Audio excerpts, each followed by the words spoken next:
Good morning, this is Benjamin Boyce, and welcome to the Voice of Reason podcast. Today's episode is not an interview, it's a discussion with Claire Graham, who I've had on my channel several times before.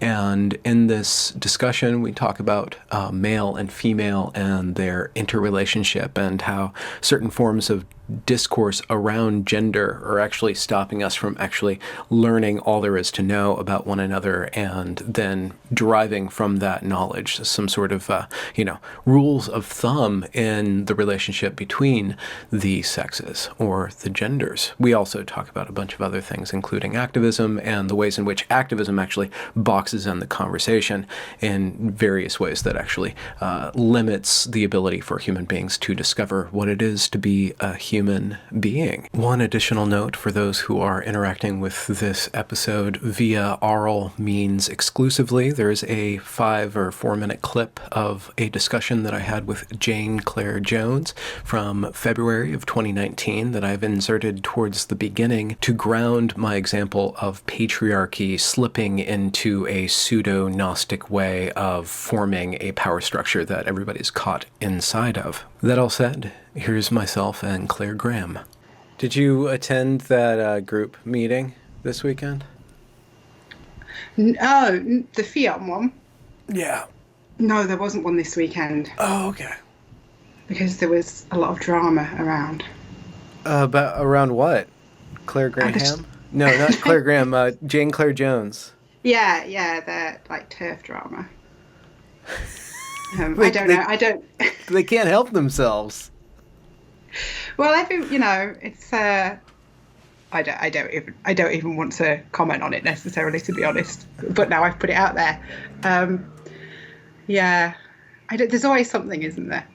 Yeah. I feel like we made a gain last week because the government have announced that they're going to try to protect women's single-sex spaces, and they're going to review what's happening with children. So it was a massive gain. So everyone just went, oh, well, where else can we find drama with each other? Oh, no. Yeah. Oh, no. I'm working on this pet theory, inspired by my interview with Jane Claire Jones from over a year ago, when we get deep into her philosophy and she can't escape the gravity well of her conception of patriarchy as the center of all evil. And I just keep on thinking about running into the idea of patriarchy. And I know no one necessarily thinks that it's this invisible force that's governing everything, but they act like they do and they speak like they do. A lot I see this manifestation, and it really reminds me a lot of this old religion called Gnosticism, where they came up. It's basically the Matrix, where we're all caught in this fallen world that's controlled by this negative deity that set up this game that oppresses us constantly.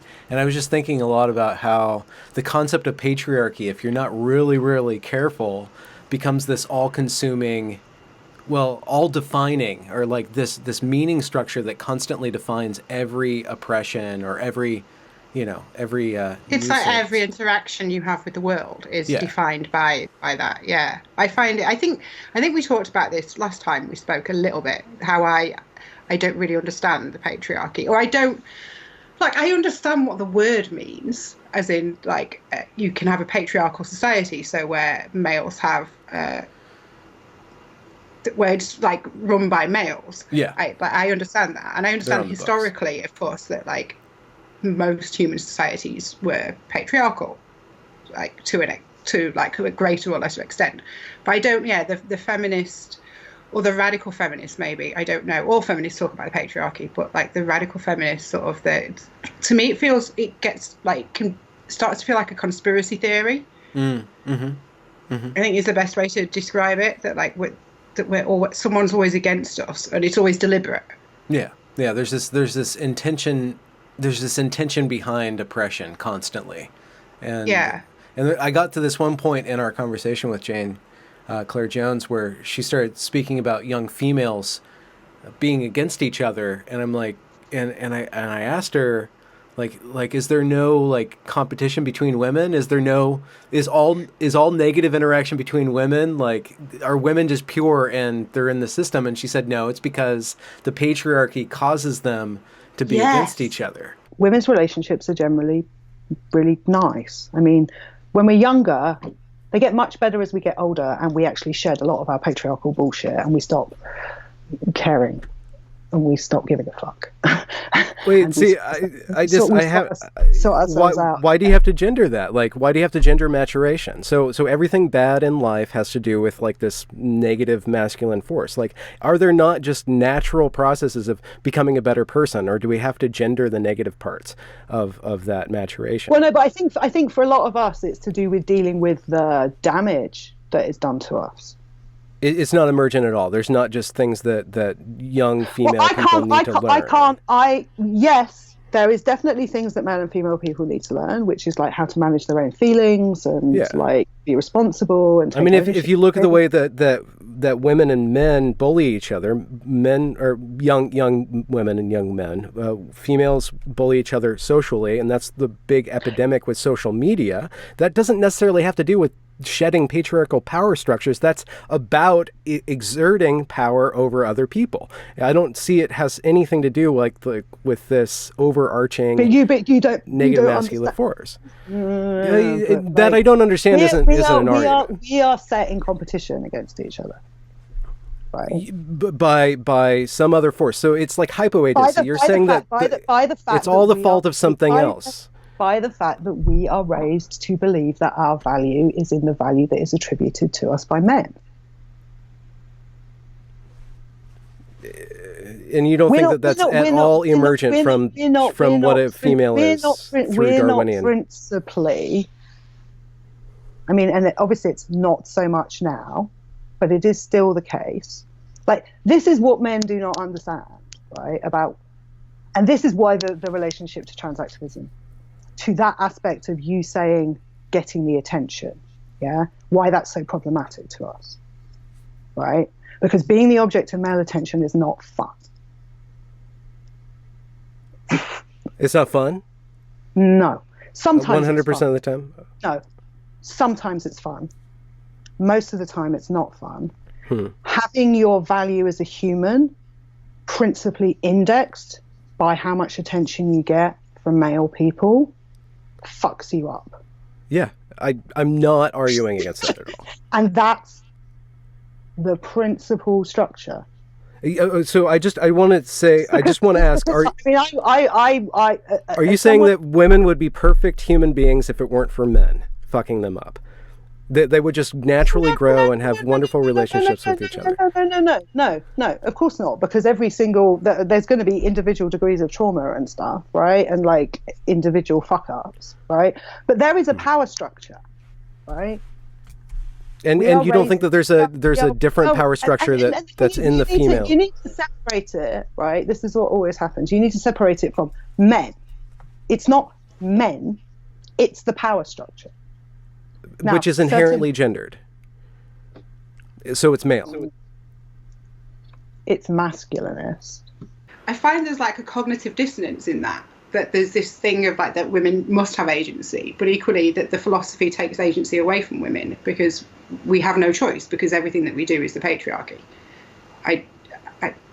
I don't know how that circle is squared. I probably haven't read enough on it, to be honest. There's a lot. I was just thinking about it as this governing this narrative that you find in activist circles, no matter where it is. There's a group forms around solving a problem, and that problem is oppression.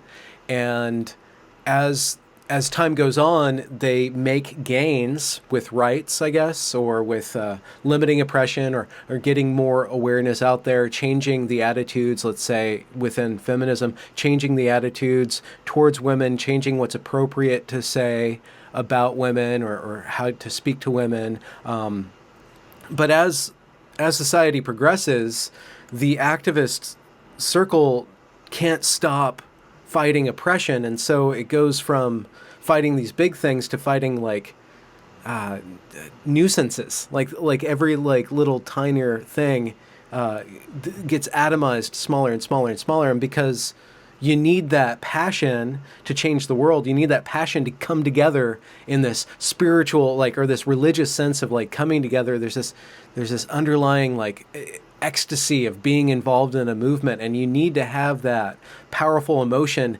mean something. So it has to be tied to something in the real world, or something in the world, let's say, that justifies that amount of passion and that amount of working, and so you have to invent like this huge evil. Do you think there's a thing as well of like it's like the common enemy, that you have to have the enemy all the time, because like if you defeated your enemy, then what have you got left, if that's what defines you as a group? Like, yeah. And I think like I went to last year the launch of LGB Alliance in the UK. Yeah. And they were talking then about the history of Stonewall in the UK, not the Stonewall riots, but Stonewall the charity in the UK, the LGBT charity. And as they were saying, they had their aims. Obviously, they wanted same-sex marriage legalized and things like that. And then once they'd achieved that, what was left? And so they became sort of aimless in their advocacy because they had won all the battles. And then that's when they ended up taking on the trans cause, because so they needed something new to focus their energies on. So maybe there is that, maybe there's a little bit of that in some like feminist thinking as well, that if you acknowledge where you've gained equality or whatever, then and you don't start looking for where it still exists, then what is your purpose? Yeah, what's the purpose? But I think like when I think about what I do, like in terms of activism, I prefer the word advocacy, but we can use activism if you like. But I just because I think I don't know, I don't even know why it matters, but that's just the word I would choose. But like I think about like in my work, so not my like advocacy or activism, but like there's always this thing of like how are we measuring success. So how do you know if you're making progress? And like the kids I work with, that's not always obvious. So you have to have like, because success isn't necessarily academic with the kids I work with. It could be something else. And but all the time we're measuring success, and we're finding ways to measure success. And I think that like I try to do that in what I'm doing, and maybe that's something lacking. And I'm not saying I do it perfectly, because I'm like very much sort of stumbling about with like my advocacy. But I think maybe that's something that well, okay, so let's talk about like your work on intersex advocacy. Like how would you measure success in that? Is that even possible, or do you have to just, your job isn't to succeed at all, you're just providing resources or participating in a discourse whenever you feel it necessary? When I can do, yeah. I think partly in terms of changing the conversation, or changing like perception. So I know when I first started, there were a lot of people didn't know anything. It was like intersex was this nebulous word that was thrown around. And I'm purely in terms of like really sort of the feminists versus the trans activists. And I think when I started putting like quite detailed information out there and explaining what the words meant and what the different medical conditions are, and then seeing how that changed the conversation, that's kind of the measure of success. And then seeing like where that reaches to as well. Well, what because do you mean, of course, where it reaches to? Well, of course, when I first started, it was mainly the TERFs who were listening to what I was saying because it was useful to them. But now I see like there's different people that engage with what I do that aren't necessarily coming from their point of view. So there's the broader audience. Yeah, there's a keyword that you used there. It was useful for them, which speaks to like an orientation, like a goal-oriented, operation that these different groups come together, converge around. These different individuals converge around a common goal. That goal can be really easily become an enemy. And when the enemy disappears, it's really easy for another enemy, or for the habitual activity of fighting, to just switch to another target, or not necessarily another topic. If it switched to another topic, that we're going to argue about, then that's one thing. But you can see on social media, maybe that's what happened this weekend. I don't know, because I didn't look at it, but I do see a lot, the gender critical mass, they swarm. And when they find something to swarm around, they'll converge. They converged on Helen Pluckrose a couple weeks ago, which really offended me. Yeah, was it over the word cis? I caught a little bit of that, but I didn't sort of wade into it. And it's quite. But I think they've kind of learned to do that. There's a learned behaviour in that as well, because I think when I first got involved, and there weren't many of us on Twitter, and then you would put something out there, and then you were converged on by the trans activists for putting something out there that they didn't like. Yeah, and it's quite overwhelming. Yeah, and then as more women joined, they learned to do the same back. And then it's, and at first they were doing it back to them. So that's okay, because there's like equal. Both sides. Yeah.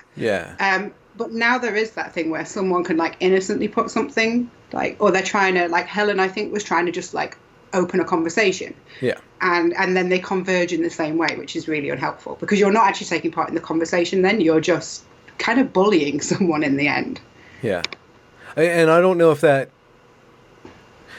the problem with that is that you wonder how it's going to run its course. You wonder how it's going to change, right? How do you change a group that's acting that way, that learned behavior? That's how they've kind of honed their skills as communicators too. They understand that if they speak in a certain way, they'll get points for it, or they'll make a point that way. And how do you change that? How do you, when they're all learned not only to make those statements, but to respond positively and reinforce those statements when those statements are made, with shares and stuff like that. I mean, I want to go beyond just critiquing Twitter as a medium. I want to try to figure out, okay, does this learned behavior run its course where they just start battling each other? They start exposing each other to that. All those needles turn inward, and then they all just get sick of it. They're like, I don't want to do this anymore. And then and they can lose. Sorry, yeah. I think it does, because I mean, this was one of the things, the fallout of the weekend, that there are now women who were really engaged in this and who've put a lot into it, who are now just saying, I'm going to walk away from it. I'm going to walk away from the whole thing. Mm-hmm. And I don't know. I mean, when you're dealing with adults, changing behaviour is really difficult, isn't it? Because they're adults. Yeah. And for a start, it's difficult as an adult anyway to change behaviour. But also when you're convinced you're right, then it's very difficult to get you to see that you're not right, or what you're doing is unhelpful. Yeah.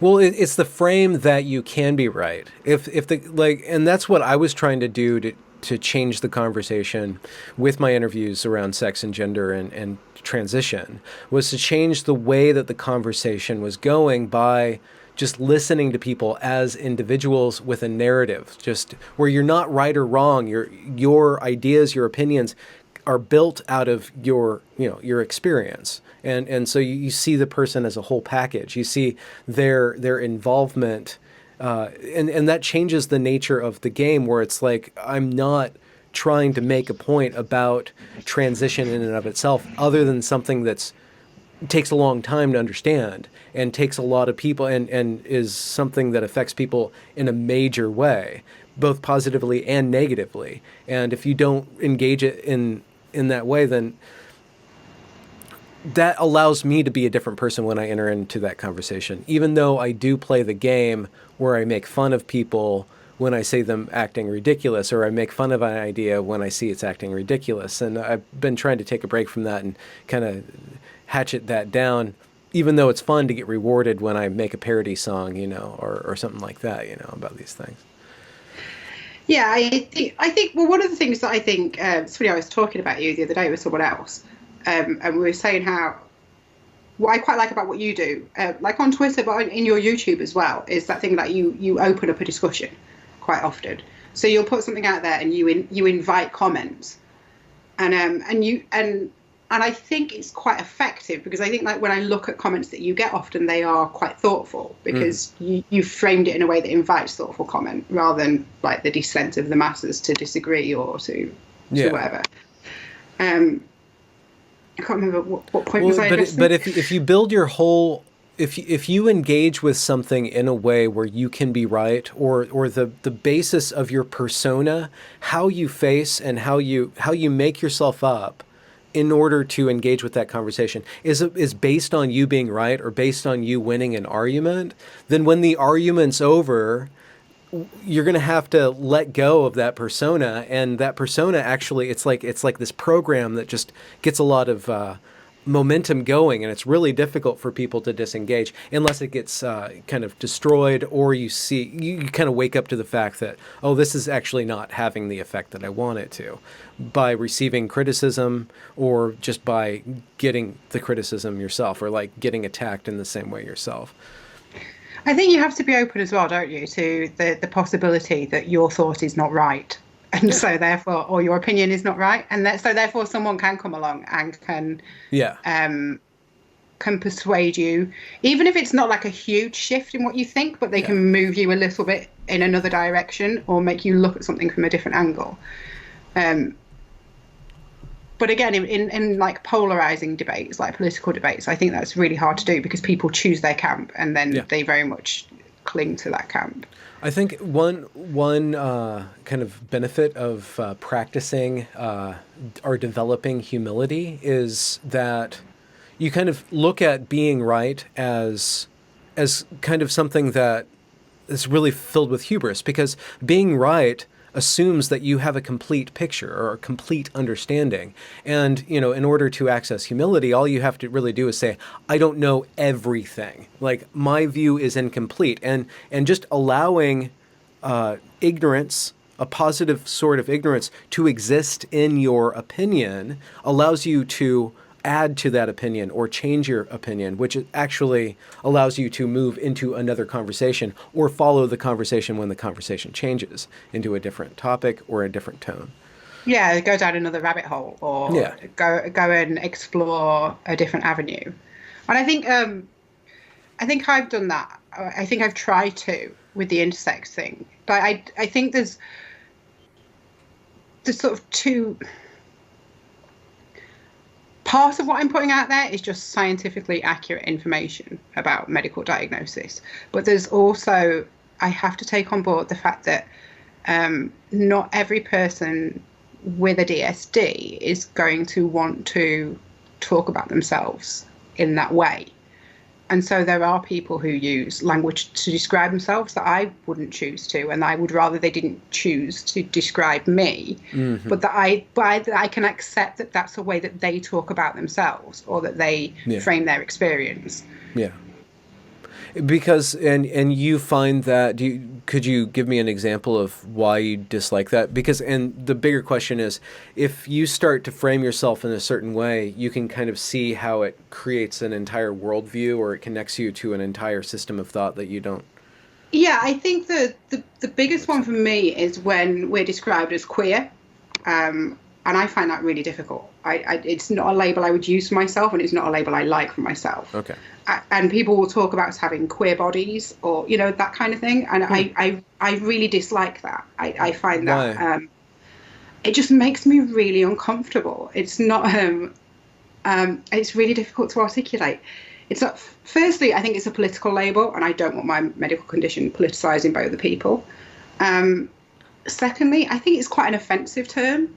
And I find it quite weird that the same people who would describe themselves as queer. Would you say it's queer that they describe themselves? Yeah. But that they would describe themselves as queer, but they would reject words like disorder of sex development, or kind of, so like, why is the word queer all right? And I just, and also I think, and not just for me, but because we're talking about babies and children as well, and you can't have a queer baby. So I find it really problematic, like, in that context as well. But I think mainly it's sort of the political label and the connotations that brings with it. That then necessarily ties it to sexuality and identity, which is not how I feel. But there are intersex people who for them that makes sense of their world. So that's a word that they would use for themselves. And for all I'm going to disagree, I can't disagree that that's how they see themselves, but I can disagree with them that that's a word that they would apply to me or to intersex as an umbrella. Do you think that it might be fair or somewhat accurate to propose that certain people adopt the word queer as a coping mechanism for feeling some form of discrimination or some form of like not fitting in, some way to cope with the fact that they are intrinsically different or left out somehow? Yeah, I think so. I think it does come down to being different, but I think also it's a label that's been put on us because our medical conditions have been co-opted by things like queer theory as a way to skew understanding about sex and things. So I think that you get intersex people who subscribe to queer theory, and so they like that they're part of that. You get people where it's just a comfortable word for them to. They maybe don't understand the politics, but they feel comfortable with that. I'm different, so I'm queer, so that's fine. Yeah. Okay. And then also there are like LGBT intersex people who would use the label queer for their sexuality or their identity as well, and then they take the medical the intersex part into that as well. Yeah. I think there's a lot of different social reasons. intersex or something like that. Yeah. And then also because there are people who identify as intersex who don't have a DSD. So there's, although I disagree with that. I think they shouldn't be using that label. They identify into a medical condition. Yeah. Is this accepted, or is this just some wackos? It's bizarre. Is this like a fetish? Like people who want to cut off a limb or something like that? There are people who fetishize being a hermaphrodite. That is a thing. But also there are the government here did a survey on LGBTI, and they found that the intersex data became meaningless because once they started analysing it, they realised there were people who were using it as a label for themselves who were not intersex or who didn't have a DSD. They were using it outside of a medical context. Yeah. Non-binary people do it quite a lot. They sort of they tend to use the label. Not all of them, but some of them do. And then also because there's no fixed definition of what intersex means. So then you get people with other medical conditions who try to include those in it. Yeah. So you end up with this ever-broadening umbrella. So suddenly you get someone who's got, I have heavy periods, and therefore that's also to do with reproduction. So therefore I'm intersex. And so there's kind of that where you can almost opt in because of something about yourself. Politicizing your coping mechanism, whether you're talking about feminism or LGBT stuff or, any sort of identity politic, like when somebody's dealing with trauma on a political sphere, when they're taking the personal and making it political, you're going to see a whole range of behaviors that are not, you can't really control them, and not in a totalitarian sense, but they are not, they very quickly become about just a mass psychosis or competing psychoses. It's no longer about rights. I think it prevents us as well from behaving like adults and taking responsibility for our own feelings and mental health. There was a discussion on your Twitter a few days ago about pain, emotional pain. And I think that sort of ties into it as well. And it's, it's I don't like the word queer. I don't like being called queer, but I don't want it to become a crime that someone calls me queer. I don't like it. It's up to me how I engage with that. Yeah. So, and I can say to people I don't like it, and I can try to have a discussion with them. I can have an argument with them about it. But it's not helpful to criminalize that or to say you can't use that language just because I don't like it. And I can ask people not to. You can ask for like social niceties, can't you? And you can ask people to be considerate of your opinion. But I don't see the point in criminalising it. And ultimately, if I find it upsetting, I have an option not to engage in it. That's my responsibility as an adult, and to walk away from that. And I think it's kind of like we've lost the ability, I think, in a lot of circumstances to do that, to have that responsibility for ourselves and to manage our emotions. And what we do, it's like the trans woman who was in GameStop who lost their temper. Yeah. And which is a really inappropriate response, isn't it? Because in the end it's words. And you can leave the store. You can register your disgruntlement with how you were spoken to, sure. But then you just leave the store. You don't have to smash the store up. You don't have to keep shouting at someone. You don't have to, because you are the adult as well. And so walk away. What needs to happen to ultimately to counter that is to give people options to be better. If people are acting out that way because of trauma, if people are adopting queer theory as a way of dealing with their emotions that arise from having a condition that sets them apart in some way, that casts them out in some way. What we need to do is provide another mode of kind of owning yourself and owning that difference and coping with that difference and providing stories of people becoming mature by means of dealing with that exceptionality. I think it's because it's either that, isn't it, or you can choose to be a victim forever.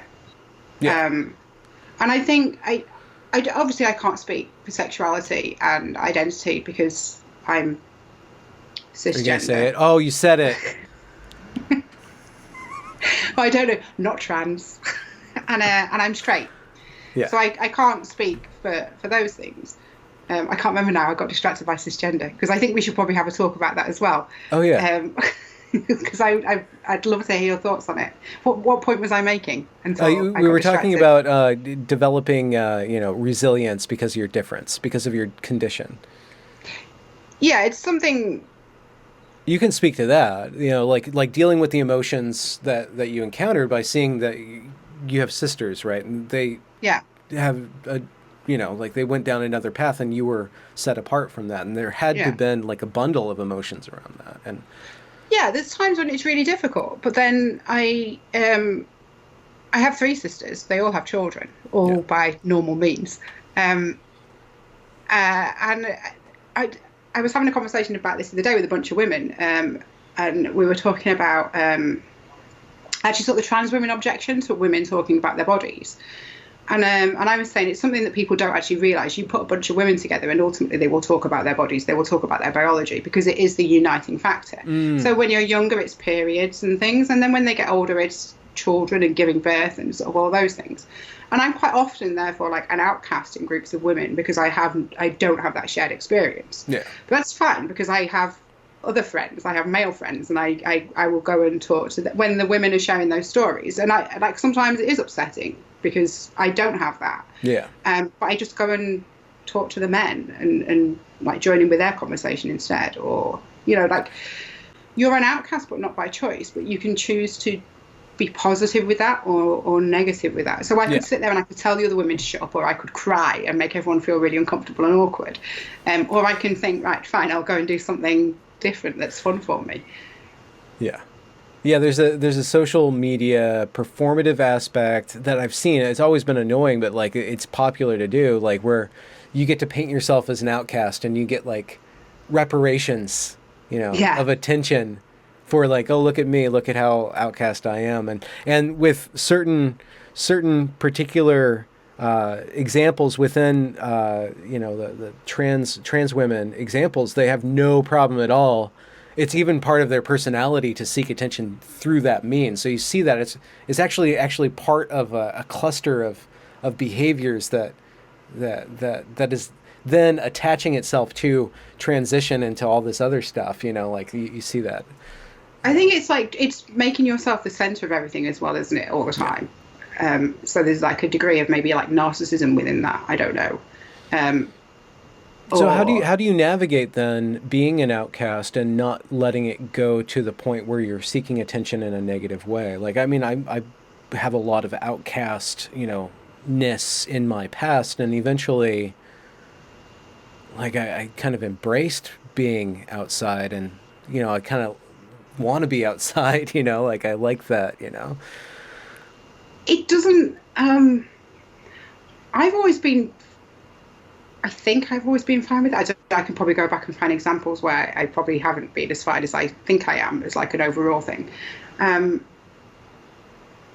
But I never wanted, from like the day I received my diagnosis, and how old were you? And I was 18. Oh. But it had taken like a few years to get there. I knew something was wrong long before I was diagnosed. But from the day I received my diagnosis and I understood exactly what the deal was, I never wanted people to feel sorry for me, or to be like in that like pathetic sort of pity space. And my understanding was that the way that people responded would be led by how I responded. So it was important to me to, even when I couldn't be positive, and it's not always like possible to be positive, but to frame it in a way that wouldn't create like some weird everyone looking at me and feeling sad for me, and then that's all we do is we sit around and we all feel sad for me, because that's just horrible. And I'm not kind of a center of attention kind of person anyway, so that, like, my personality type probably helped to define that for me. Yeah. So, but then all of a sudden, when you're entering the 2020s, you suddenly realize you're diagnosed with your cisness, and you never thought that was a problem, but now all of a sudden you have to deal with your cisness. Like, how should we cope with that? It's really weird. The word cisgender, I wrote a thing ages ago, it's on my blog, saying like, don't call me cis. And this was kind of before everyone was reacting to it. And it was kind of when I first came across the word, and I didn't feel that it described me the way I understood what it meant. I didn't feel that it described me and like my relationship with my body and with sort of gender, because I don't fit into like the woman box all the time in a comfortable way, and kind of therefore like and also because when I was a teenager there was a point when I did think they were going to tell me I was male, and therefore like if I because I thought they would come, that could be like my DSD. Oh, okay. And so kind of this idea of like having this inner feeling of being female just didn't resonate with me. I don't understand that as a concept. Yeah. And I wrote a thing about it saying don't call me cis, and I still like in terms like when I say like I wouldn't use it for myself, like in terms of like my understanding of the word, because I don't think it describes me, but I do understand it. Like if we're talking like trans and not trans, then it yeah I understand that.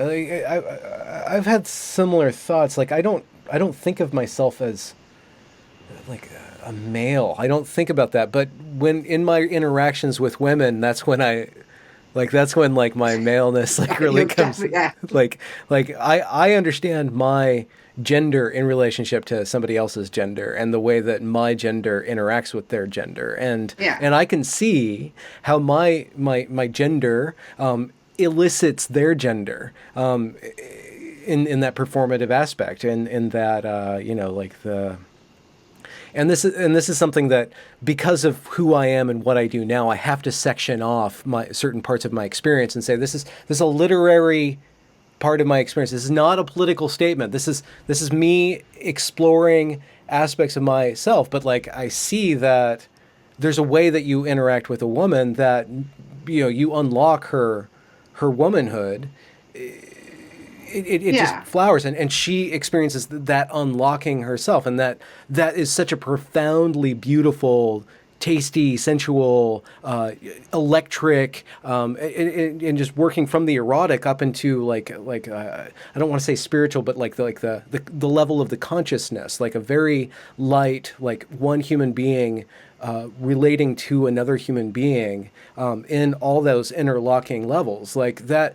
In that context, gender makes sense. In the context of a political aspect, or in the context of my identity, or my presentation, like when I'm just acting outside of an intimate relationship, like it doesn't really make sense. I don't walk around with the feeling of a man, or a feeling of not being a man, though I do understand, and I think it does. I think women are susceptible to social pressures more than males, and I think that there are more social pressures for females than males to act in a certain way. I think that there's two equations. Like there's an inner sensitivity to expectations and an outer expectation for females. But I have had like you're not man enough kind of thing, or like you're not acting in a way that's becoming masculine man. Not butch masculine, but like producing a certain sort of content in the world, like having a career in the world, like being in the world in a way that's the provider kind of thing.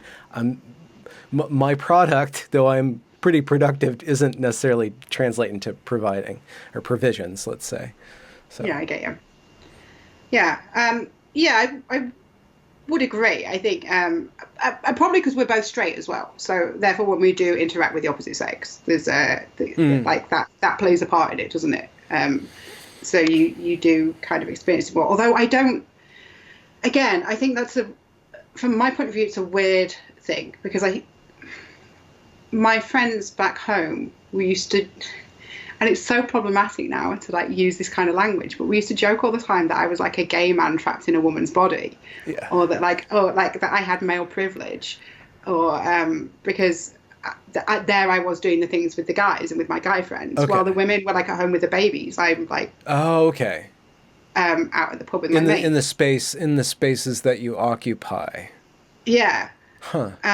Because I don't read you as that butch, like if that's the proper term. No, I don't think I am, but I think that's just how I was accepted into my social groups. Because everyone sort of understood, and therefore they think like we're going to accommodate Claire into like the guy space because she can't be in the women's space. Yeah. And so therefore like there was like an ignoring of me as like female within that, so that didn't change the dynamic of the group as well, because that would be really crap for everyone. Yeah. So that I could just be like one of the boys, as it were. Yeah.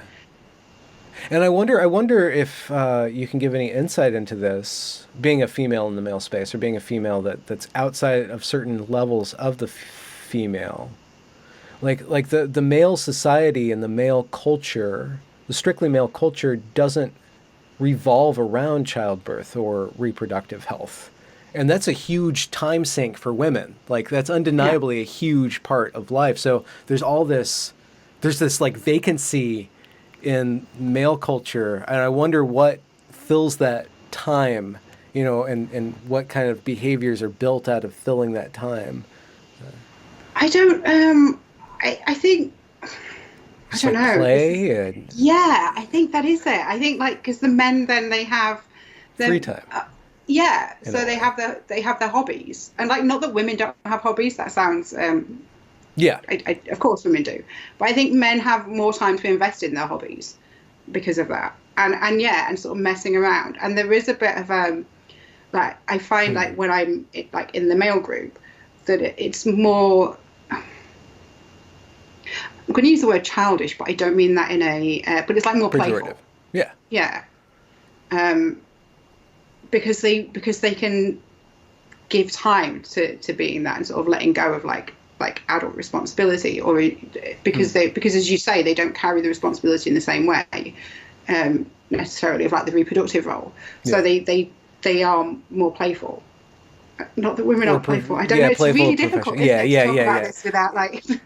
Yeah, every this is the problem, and I'm sorry to do this, but I'm going to blame feminism for introducing this constant critique of any sort of stereotype, which degrades the ability to even describe in general terms differences, and then work from the general to the specific. Yeah. And there's just this attitude like any difference is we're always going to read the negative version of what you're saying, And, yeah, that you're meaning it offensive. I'm sure, I can imagine like people watching me and just going like, it's her internalized misogyny, or like some like. I've always felt the pressure, like imagining the critic, but now that critic isn't just one critic. It's like the threat of 20 to 2,000 critics coming down on me.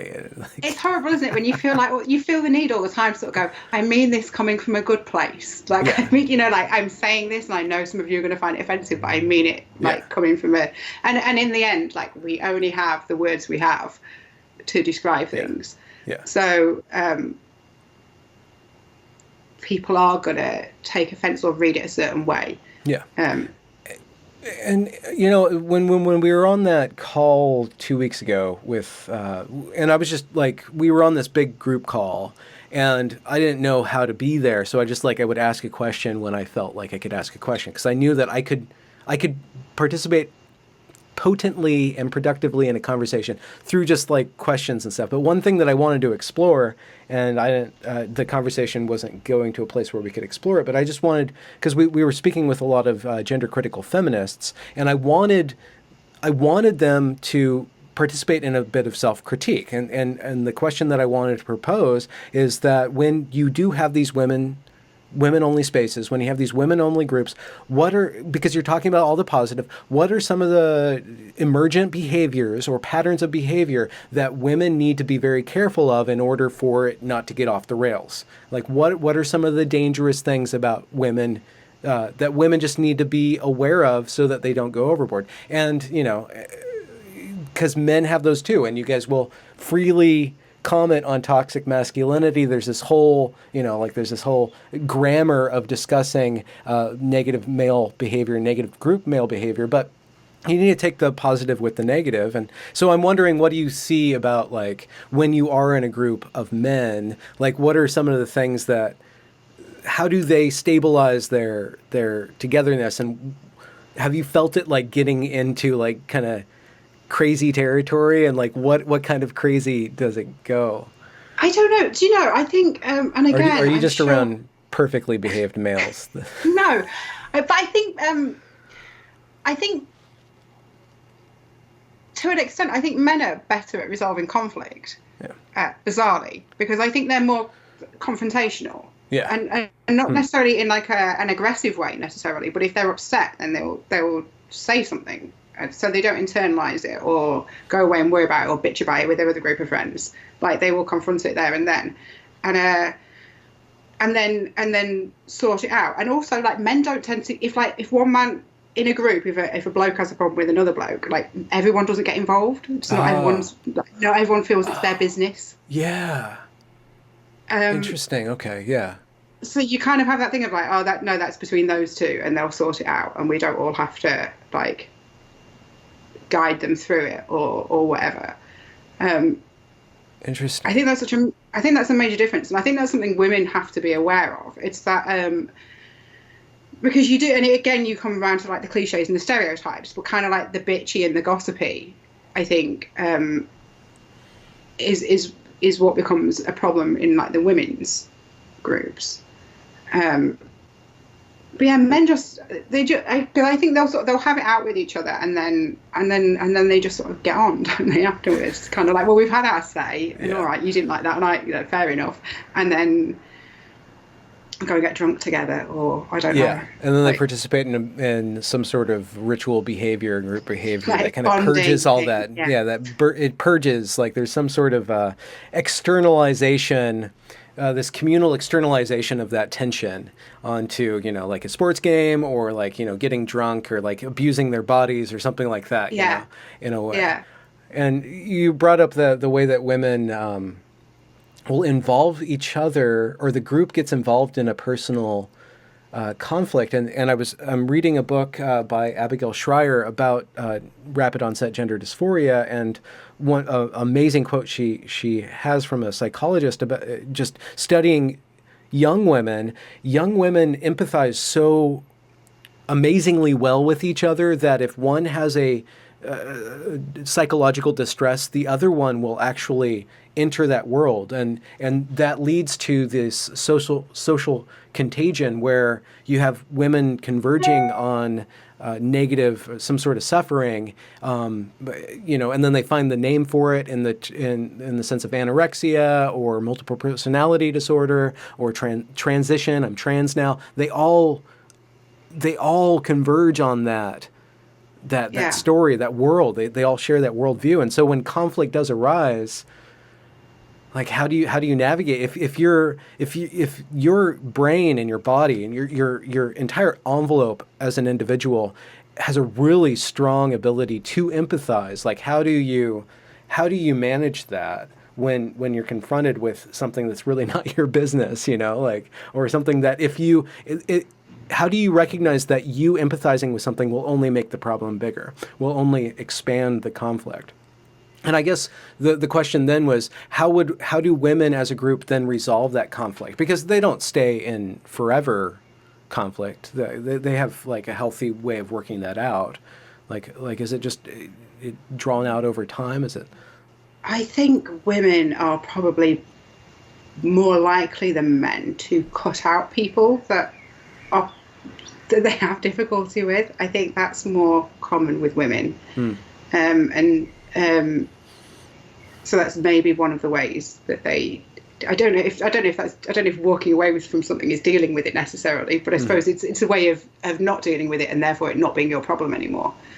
I don't know. It's funny when I was describing the men thing and the women getting involved, and the word I was going to use is like the mothering, like that, because that's kind of like the empathy. I think that's partly it as well, that because you want to care.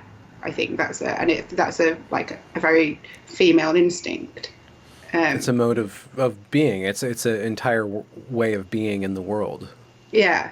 Which actually, and I say that with the full knowledge that humanity couldn't exist without that as like the basis of like the creation and sustaining of life. Like without that, we don't work as a society. Yeah. Without that, there is no history.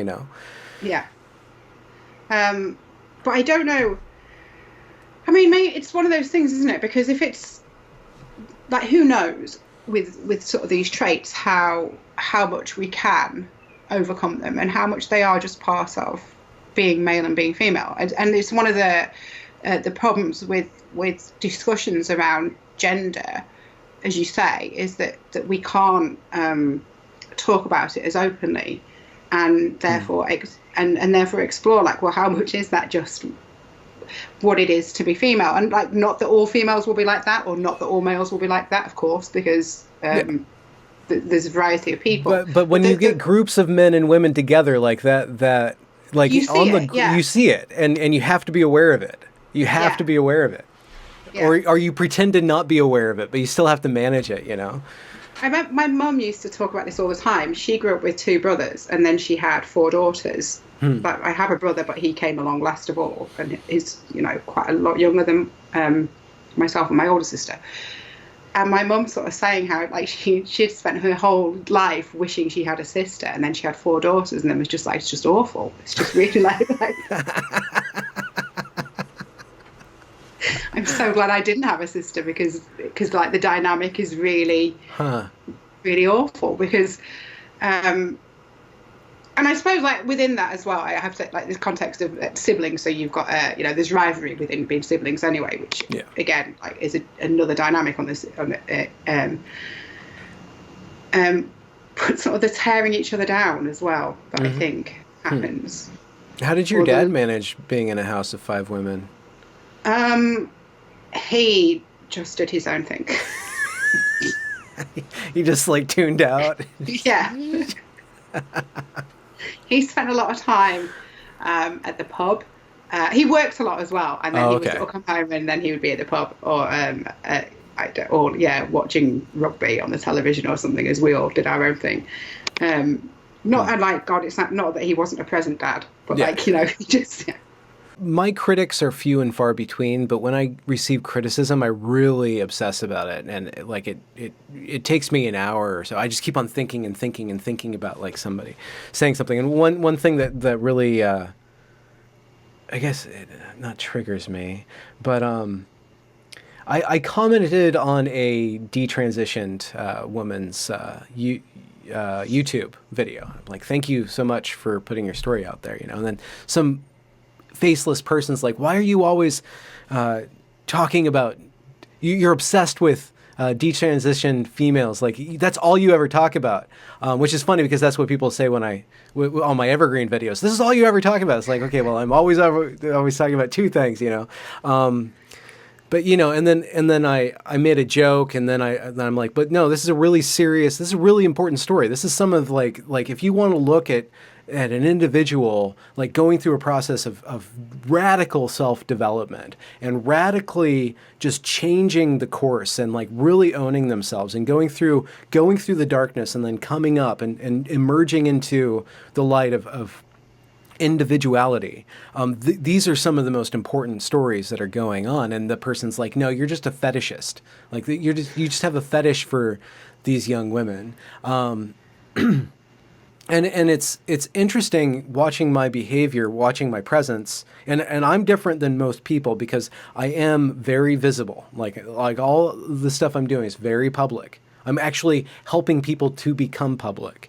But there is so I just have to watch my behavior and watch the way that I'm perceived as a man, interacting with young women, like interacting with these potentially very vulnerable young women and doing what I can actually in a very tricky way to empower, like doing exactly what the feminists are saying you're doing, but I'm going to do it in the way that I think is actually going to allow them to own it, by allowing them to tell their stories and allowing them, for better or worse, to receive feedback on the internet, like a bunch of assholes or a bunch of adorers. You don't know what you're going to get, but just like watching being very aware of my status as a man, not status socially as a status, but my entity, being a male entity, facing a young woman, and doing it in a avuncular way, becoming the uncle, becoming somebody who is familial in a way, like in a way that I can be intimate with a young woman, to perform intimacy in a public venue, and to show that not all intimacy is fraught with sexuality, has nothing to do with this, but people will apply all these different lenses to that. But when people say that gender shouldn't exist or that it should be dismantled, that can't be. Actually, we need to have these codes and rules that are built on top of my biological status as a male, your biological status as a female, my biological status as X number of years old, your biological status as that number of years old. Like there's so many tiny little cues and orders of behavior that actually need to be learned in order for productive conversations to happen, in order for civil society and very deep discourse to happen.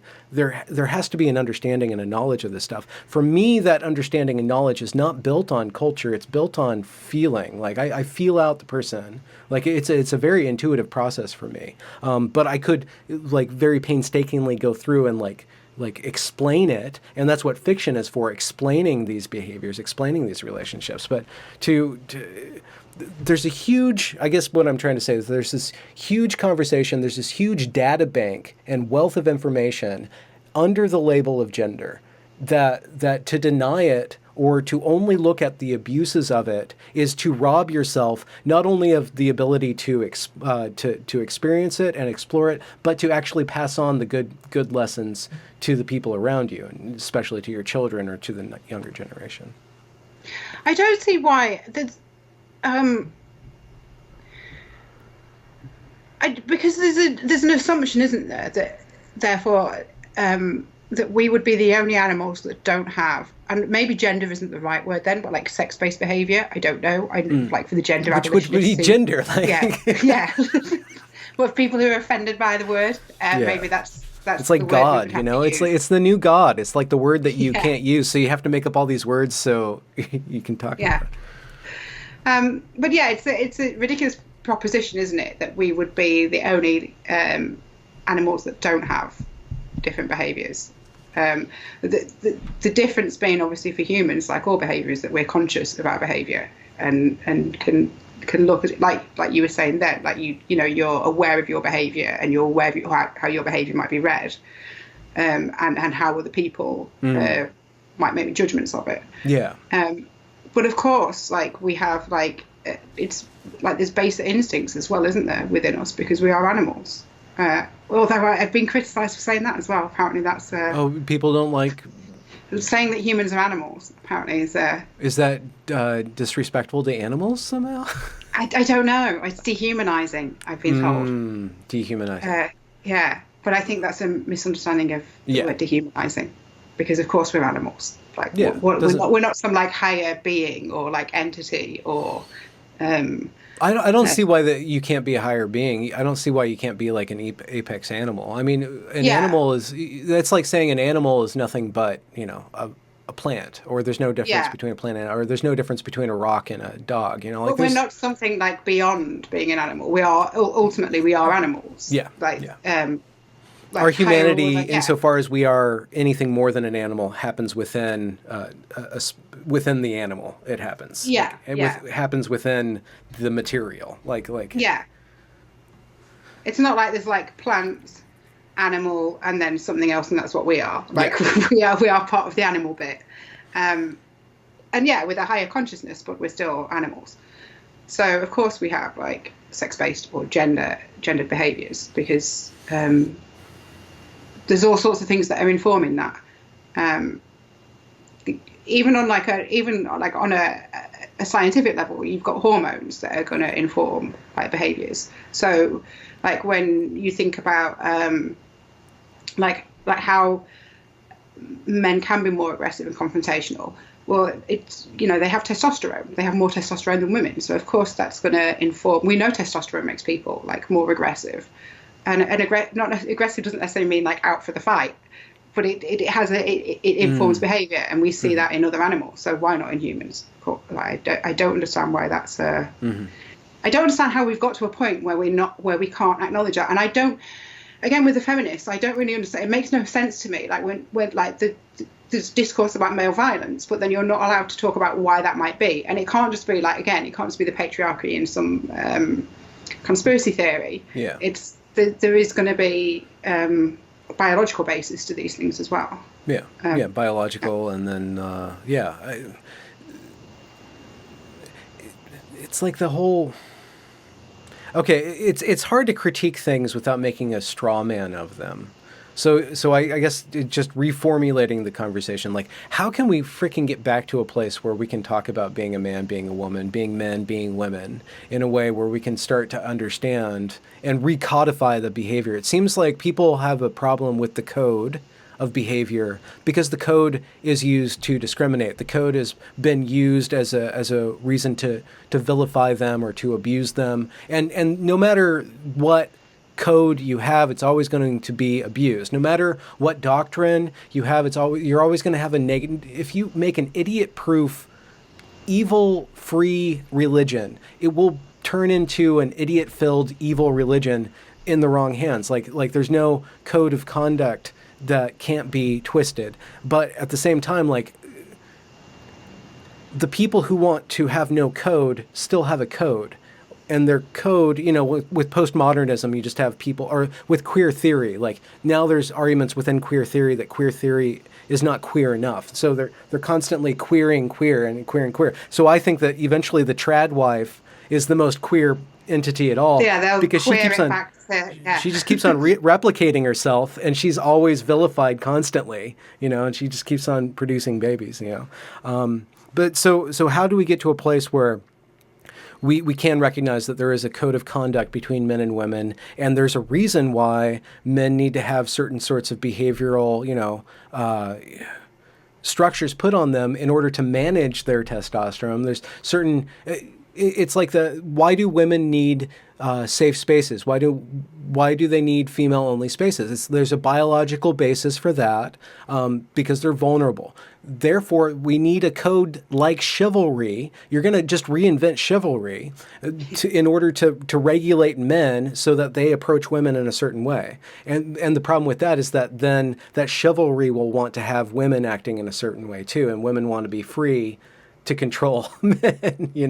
It's got to be, that's the problem. It's got to be, we have to return the conversation into like, this is a shared experience. Like there's a mutuality. It's complementary, isn't it? It should be complementary, I think. Just accepting that men are different and that women are different, and that's okay. And that the two do complement each other. That's how relationships work, isn't it? And again, obviously I'm being very heteronormative in my sort of... well, you're also assuming that people have the capacity to actually have a relationship too, which is kind of leaving a lot of people out of this conversation. This is true, yeah. I'm failing on all levels. But it is. That's how relationships are sustained. It's how... You can basically say that. And there's already exceptions to this, but you can say that the family unit through history has been built out of men and women working in conjunction. Yeah, I was going to use parenting as an example, and then this is the problem. This is the problem, Benjamin, because as soon as you start, we're so conditioned into it, or maybe I'm so conditioned. As soon as you start going down this path of talking about it, you start thinking, oh my God, like this group's going to be offended by this, or this group. But you're talking about the norm, aren't you? You're talking about the majority, and how society functions mainly on the norms and the majorities, because that's how it works. Yeah, the internet doesn't function that way, though. Yeah, no. But I don't need, it's your internet, so I don't need to worry about it less.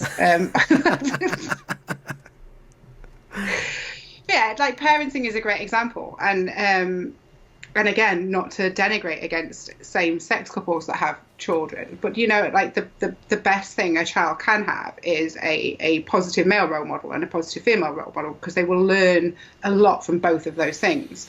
And like, yes, you can have a single parent family that's successful as well, because you've got to add the caveats. And yes, you can have a gay couple who successfully parent. Yeah. But the most rounded experience would be to have the positive male role model and the positive female role model. Yeah. And that's kind of how our reproduction, in like a biological sense, that's how it's meant to be. In that, like, that's how it happens. Yeah. There's a lot riding on that too.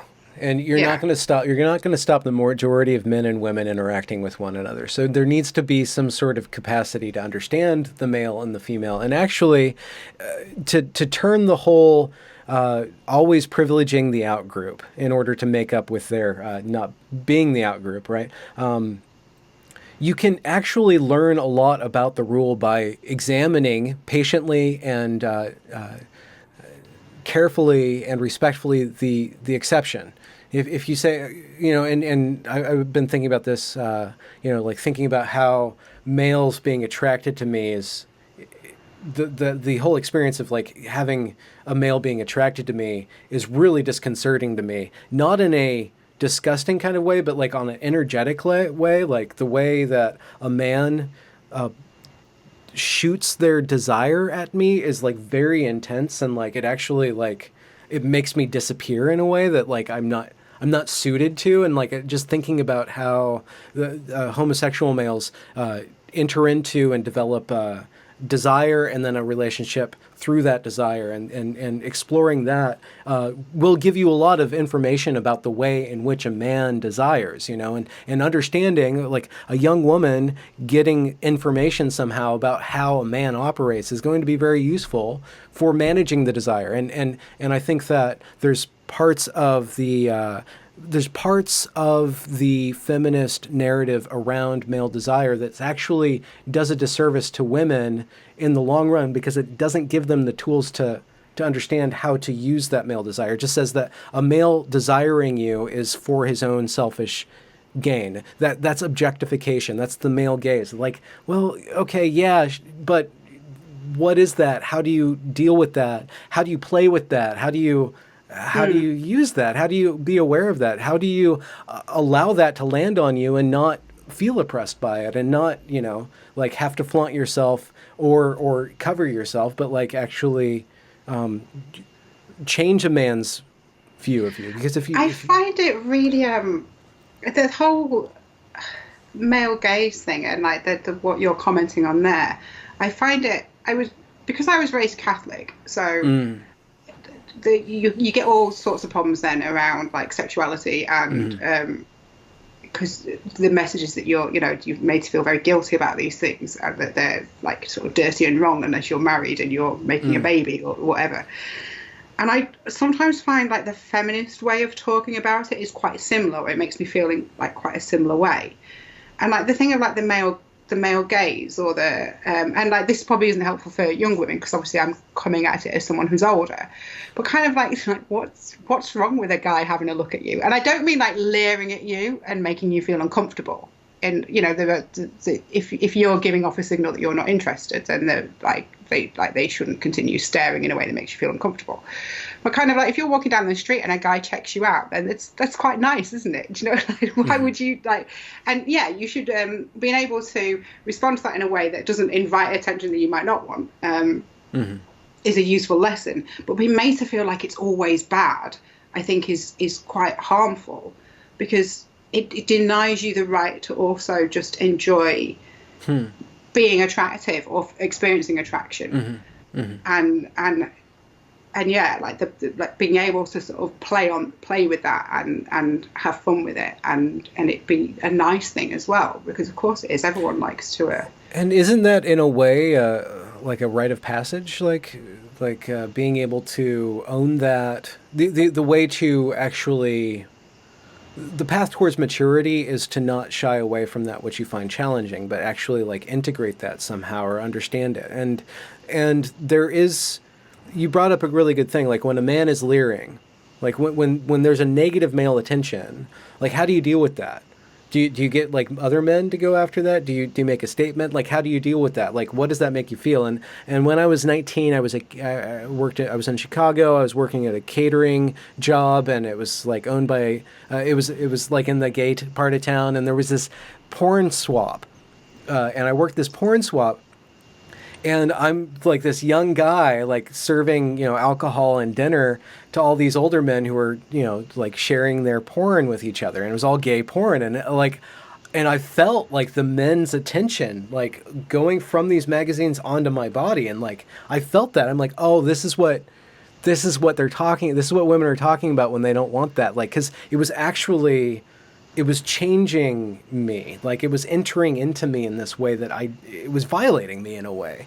And having that experience really woke me up, like, to what is male attention? When I'm giving that out, how does that make somebody feel?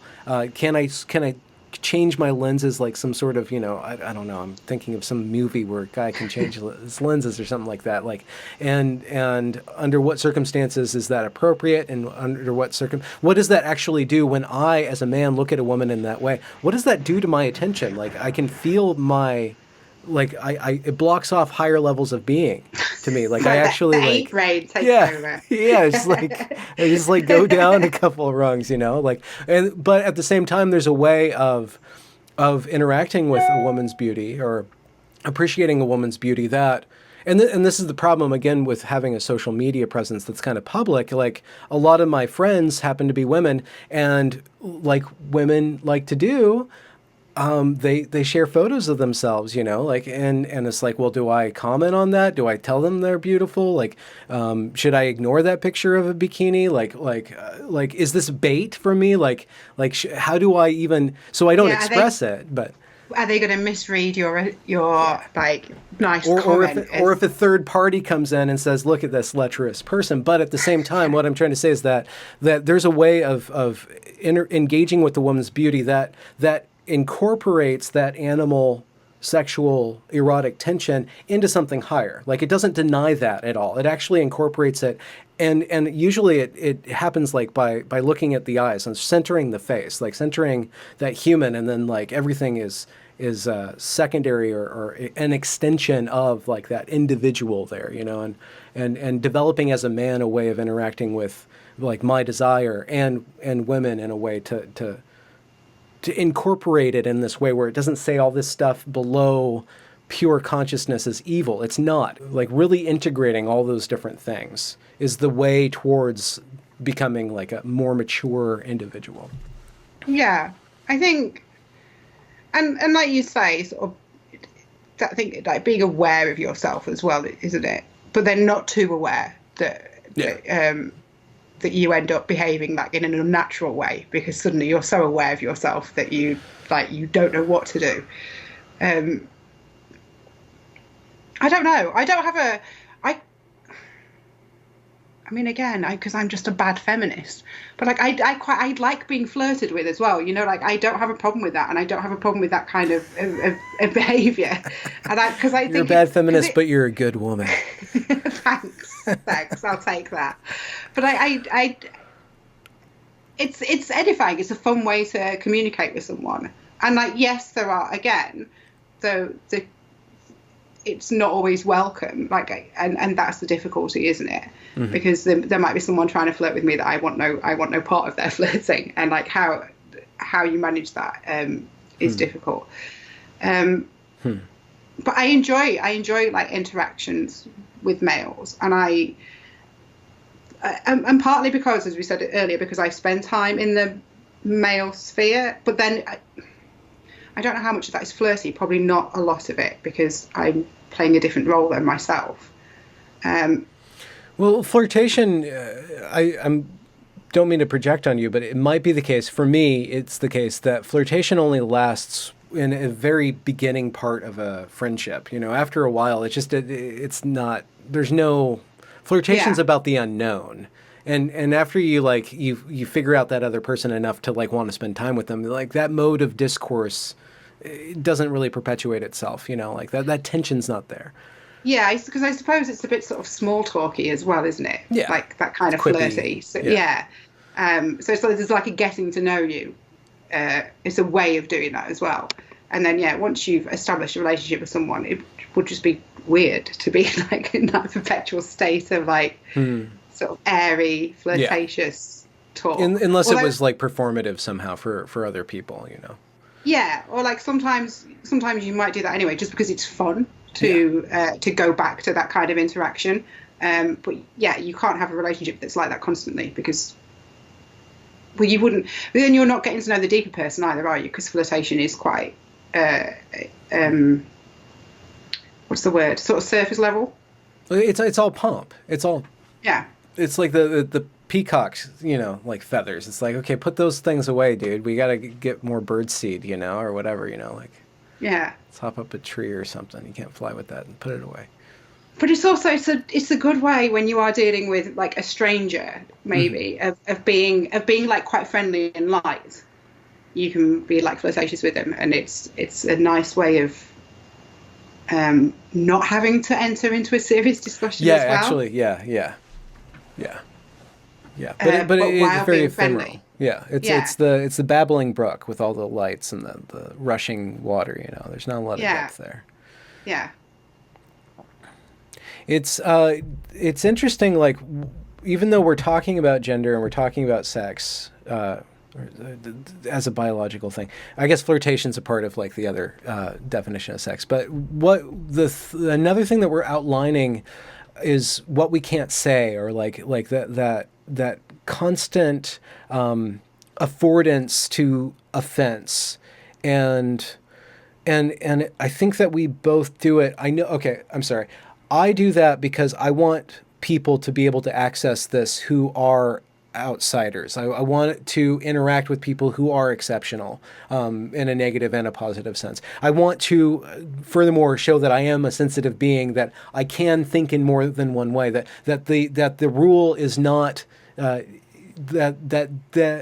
the fact that there is a rule or a majority doesn't mean that the minority isn't something that should be interacted with or doesn't have validity. But at the same time, like there's a negative drag that I guess happens because people are going to act in bad faith, or strangers are going to come along and read it as me being insensitive. And I guess there's only so much sensitivity that we can have. Like there's only so much apologies or caveats that we can make. And I guess for my own self, I just have to have faith that the people who are going to disagree with me are going to disagree with me. The people who are not going to engage with me in a nuanced fashion aren't going to do that. And that's fine. Like I guess part of my development at this stage in my career or my life or whatever is just allowing the fact that people are going to use me to their own ends, and use my words to their own ends. But if you listen to enough of me, I think